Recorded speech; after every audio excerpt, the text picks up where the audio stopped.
안녕하세요. 솔로몬TV 손변호사입니다. 여러분, 오늘 제가 좀 중요한 말씀을 드리려고 영상을 촬영하게 되었습니다. 어떤 내용이냐면 아직도 아주 많은 환자분들께서 저한테 문의 전화를 주십니다. 과연 병원을 상대로 이길 수 있냐, 합의금이나 손해배상금을 받아낼 수 있냐는 질문을 굉장히 많이들 하십니다. 제가 앞서 20개가 넘는 영상들에서 거의 빠지지 않고 그런 말씀을 드립니다. 손해가 있으시다면 또 의사의 책임이 있는 경우가 많기 때문에 그 손해배상액을 청구하실 수 있고 받을 수 있다, 그런 말씀 정말 많이 드리는데, 아직도 많은 환자분들께서 그런 적극적인 수단을 찾아보시는 것을 굉장히 주저하시는 것 같다는 생각이 듭니다. 그래서 의료소송의 승소율, 또 의료기관과의 합의, 그 가능성, 손해배상을 받을 수 있는지, 그런 부분에 대해서 좀 말씀을 드리려고 오늘 영상을 촬영하게 되었어요. 사실은 같은 질문을 어떤 기자분한테도 들었습니다. 제가 다음에 업로드를 할 건데, 며칠 전에 뉴스리포트라는 월간지 통해 가지고 인터뷰 요청이 와서 제가 인터뷰를 했거든요. 이제 인터뷰를 하기 전에 그 질문지를 보내주시는데, 그 질문지에 이런 내용이 있었습니다.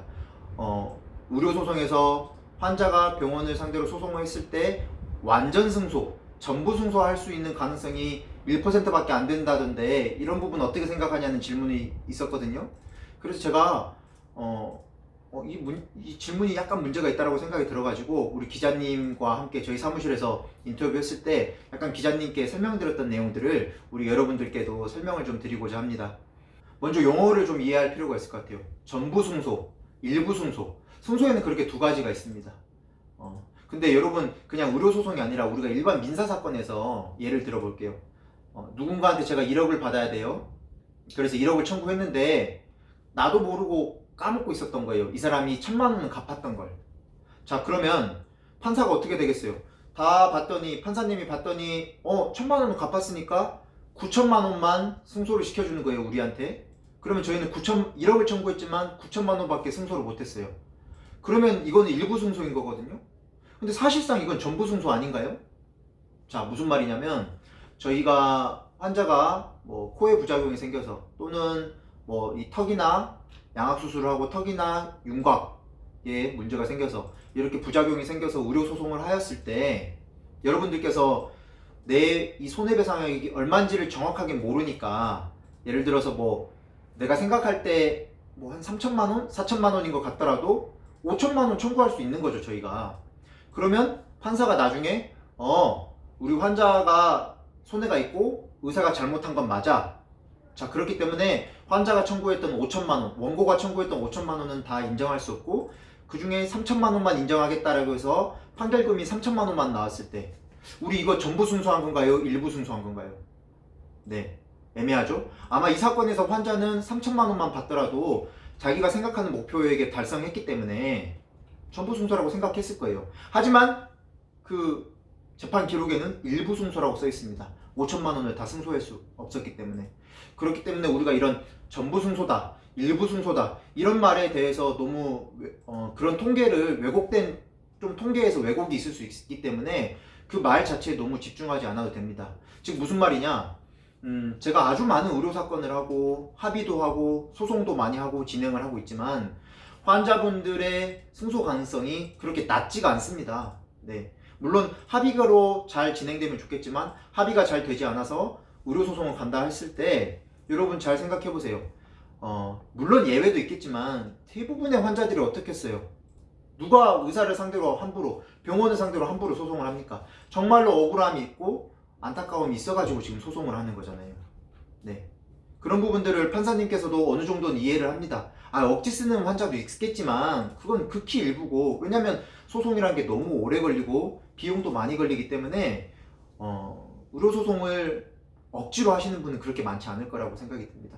네. 그래서 말씀드렸던 것처럼 저희가 우리 환자분들께서, 또 성형부작용 환자분들께서 의료소송을 하더라도 그 승소율이 별로 낮지가 않다, 언론이나 여러가지 기관에서는 의료소송이 굉장히 환자한테 어렵다, 그런 말씀을 하는데 전혀 그렇지 않다라는 말씀을 드리고 싶습니다.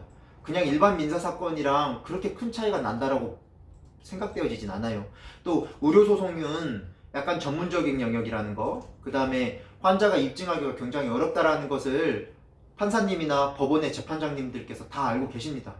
그래서 어느 정도는 그런 부분에 대한 보정이 이루어지기 때문에 뭐 무조건 환자 편을 든다는 얘기는 아니지만 그렇기 때문에 너무 걱정하실 필요가 없어요. 그래서 여러분들께서 합의도 좋지만 합의가 잘 안 돼서 소송을 가신다 하더라도 그걸 너무 걱정하실 필요는 없습니다. 이제 기자분과 인터뷰를 하면서 이런 일반인들의 인식에 대해서 조금 그게 실제로는 그렇지 않다라는 말씀을 좀 드리고자 해서 제가 그런 말씀을 좀 드렸습니다. 그렇기 때문에 의료 소송에서 환자분들이 원고의 승소율이 현저히 낮다라는 말은 정말 잘못된 말인 것 같다는 말씀을 드리고요. 또 한 가지 더 말씀을 드리면 소송을 가기 전에 또는 소송을 가더라도 조정과 합의라는 절차를 거칩니다. 일반 민사사건도 다 마찬가지입니다. 대부분의 많은 사건들이 그냥 누가 승소했다, 누가 패소했다 이렇게 판사님이 결정하지 않으시고 조정이나 합의를 한 번씩 보냅니다. 조정재판을 보내거든요. 그렇게 해서 조정이 되는 경우도 꽤 많고요. 어느 정도 환자가 목표한 만큼은 아니더라도 만족할 만큼은 또 이렇게 할 수 있는 경우가 있고, 또 소송이 되기 전에 환자와 병원이 합의를 해서 이 분쟁을 해결하는 경우, 이거는 환자가 승소했다고는 할 수는 없지만 어쨌든 합의가 된 거잖아요. 그런 경우까지 다 합계를 해서 통계를 낸다라고 하면 환자분들이 병원과 이런 의료 분쟁이 있었을 때 승소율이 낮다, 이길 확률이 낮다라는 말은 정말 잘못된 말인 것 같아요. 그런 부분까지 합치면 꽤 많은 환자분들께서 손해배상을 받아내시고 또 이렇게 문제를 해결하는 경우가 굉장히 많다는 말씀을 드리고 싶습니다. 네, 그래서 의료 소송의 승소율이 낮다라는 말이 조금 잘못됐다라는 말씀을 드리고자 이 영상을 좀 찍었고요. 두 번째로 또 드리고 싶은 말씀이 있습니다. 기자분이랑 말씀을 나눌 때 좀 현재 있는 여러 가지 부분들에서 의료 분쟁이나 의료 소송에서 개선하고 싶은 부분이 있으시냐고 질문을 한 적이 있으셔서 제가 그 부분에 대한 좀 답변을 드리고자 해서 답변을 좀 준비했었는데 몇 가지가 있어서 그 부분도 말씀을 드릴게요. 지금 여러분들께서 변호사를 선임하지 않고 환자분들께서 공공기관을 통해 가지고 의료 분쟁을 해결할 수 있는 수단이 몇 가지 있습니다. 대표적으로 한국의료분쟁조정중재원이라는 곳이 있고 또 한국소비자원에 이렇게 조정 신청을 하는 경우도 있죠. 근데 여기서 굉장히 문제점은 뭐냐? 여기에서 소비자원이나 의료분쟁조정중재원에서 결론을 내줘요. 이거는 위자료는 1,000만원, 또 손해는 500만원에서 1,500만원을 병원이 환자한테 지급하세요. 우리가 감정을 해보고 결론을 내보니까 그렇습니다 라고 했을 때 이 1,500만원에 대한 구속력이 없습니다. 네. 그래서 병원이 6개월이나 이 절차를 함께 해왔으면서도 주기 싫은데요? 하면은 별 수 없어요. 환자는 또 소송을 해야 됩니다. 이런 게 굉장히 불합리하다는 거죠. 즉, 그 판결금이나 그 조정 금액에 대한 결과에 대한 구속력이 없다는 점이 굉장히 개선돼야 되는 부분이라는 생각이 들었고요. 또 무엇보다 한국의료분쟁조정중재원의 운영 시스템에 대해서 조금 말씀을 드리고 싶은데 절차 개시에 강제성이 없습니다. 즉 무슨 말씀이냐면 환자가 이게 문제가 있어서 조정 신청을 의료분쟁조정중재원에 신청을 했을 때 병원이 이 절차에 대해서 우리는 하고 싶지가 않습니다 라고 해서 그냥 거부하면 그럼 각하입니다. 네, 환자는 어렵게 신청서를 작성해서 맨날 며칠 고민해서 이런 일이 있었습니다, 이런 손해가 있었습니다, 저는 이런 부분이 의료인의 과실이라고 생각합니다 해가지고 써서 보냈는데 결국은 병원 측에서 우리는 안 하렵니다 라고 하면은 그 조정 신청 자체가 각하가 돼버린다는 거예요. 얼마나 허무합니까? 그러면 의료분쟁조정중재원이 왜 있냐는 거예요. 자, 기관을 설립을 해놨으면 그 기관이 설립된 취지와 목적이 있을 거 아닙니까?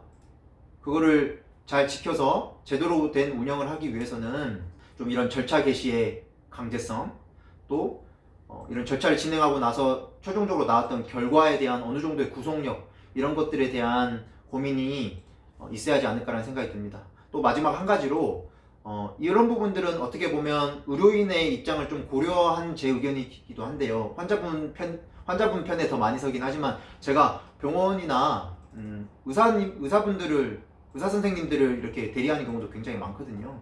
무슨 말이냐면 그 어떤 의사도 일부러 의료사고나 성형 부작용을 발생시키지 않습니다.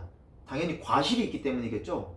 이런 면에 있어서 자동차 사고와 비슷한 점이 있는 거예요. 그래서 우리가 자동차 사고 같은 경우에는 혹시나 사고가 나더라도 또는 차도를 건너는 보행자와 충돌이 있더라도 이 사람을 바로 감옥에 보내거진 않잖아요. 그게 이제 교통사고 특례법에 반의사불벌죄, 뭐 보험을 가입해 있는 경우에 반의사불벌죄 뭐 이런 조항들이 있는데, 마찬가지로 의료계에도 약간 어떻게 보면 의료사고 특례법이라고 해야 될까요? 이런 걸 적용을 시켜가지고 보험을 좀 강제를 한 다음에 의료사고가 있는 경우에 보험 처리를 하게 해서 환자와 병원 사이에 그런 갈등을 좀 종결을 빨리 시킬 수 있는 방법이라든가 이런 입법적 고민을 좀 해봐야 되겠다는 생각을 좀 했고요. 자, 그러려면 어떻게 해야 되겠습니까? 보험이 들어있어야 되겠죠. 물론 저희는 우리나라는 자유민주주의 국가니까 의료인한테 보험을 가입해라고 강요하거나 강제할 수는 없을 거 아니에요. 네. 하지만 지금 우리나라의 성형산업은 너무 큰 문제점을 안고 있어요. 어느 정도는 국가가 적극적으로 개입을 해서 이 문제를 해결할 수 있도록 많은 도움을 줘야지 않을까라는 생각이 들고요. 그래서 모든 성형외과에 보험을 가입시킬 수는 없겠지만 양악수술이라든가 좀 고위험군의 성형수술에 대해서는 어느 정도 보험 가입을 강제를 해서 문제가 생겼을 때 환자와 병원이 이렇게 분쟁을 하고 싸우고 갈등을 일으키는 것을 그냥 방치할 게 아니라 보험 처리를 할 수 있게 하는 거죠. 지금 우리나라에서는 이런 성형외과에서 가입하고 있는 보험이 두 가지가 있습니다. 뭐 의료공제조합, 의료배상공제조합이라는 기관이랑 또 현대해상이라는 사기업에서 이렇게 진행을 하고 있는데요. 여기로 잘 안 넘기려고 합니다. 성형부작용 환자를. 왜냐면 자기네들 자기 부담금들이 있거든요, 병원에서. 네. 그렇기 때문에 이렇게 좀 어떤 보험 강제나 문제를 해결하기 위한 보험 처리를 일단 의료인의 개인적인 의사에 맡길 게 아니라 어느 정도는 나라가 국가에서 적극적으로 개입을 해서 보험 가입을 강제한다든가 좀 적극적인 방법으로 이런 의료 분쟁이나 이런 환자들과 병원과의 갈등을 해결할 수 있도록 나라에서 좀 많은 도움을 주면 좋지 않을까 그런 생각이 들었습니다. 네, 오늘 몇 가지 말씀을 드렸습니다. 자, 정리하면 두 가지입니다. 첫 번째, 의료 분쟁 합의를 해서도 많이 해결할 수 있고 실제로 의료 소송을 가더라도 여러분들 승소율이 그렇게 낮지 않습니다. 걱정하지 마세요. 적극적인 수단을 찾아서 여러분들께서 그 수단을 활용하셔서 병원으로부터 손해배상을 받으실 수 있다는 거 말씀드리고요. 두 번째, 한국의료분쟁조정중재원과 한국소비자원의 문제점에 대해서 말씀을 드렸어요. 그런 부분들이 있으니까 이런 의료 소송에서의 문제점들을 해결하기 위해서 보험 강제라든가 이런 특례법 제정이라든가 이런 부분들에 대해서 뭐 입법자들이 국회의원님들께서 하시겠죠. 그런 부분들이 좀 더 활발히 논의돼서 이런 성형부작용 문제라든가 의료 분쟁들이 활발히 논의돼서 이런 문제들이 하루빨리 해결되고 성형부작용으로 고통받는 환자분들 또 병원의 무책임한 모습들로 고통받는 분들이 좀 그 수가 줄어들었으면 좋겠다라는 생각이 저의 오늘 바람이었습니다. 네, 오늘 영상 여기서 마치도록 하겠습니다. 귀 기울여 듣겠습니다. 소리 높여 변호하겠습니다. 솔로몬TV 손변호사였습니다. 감사합니다.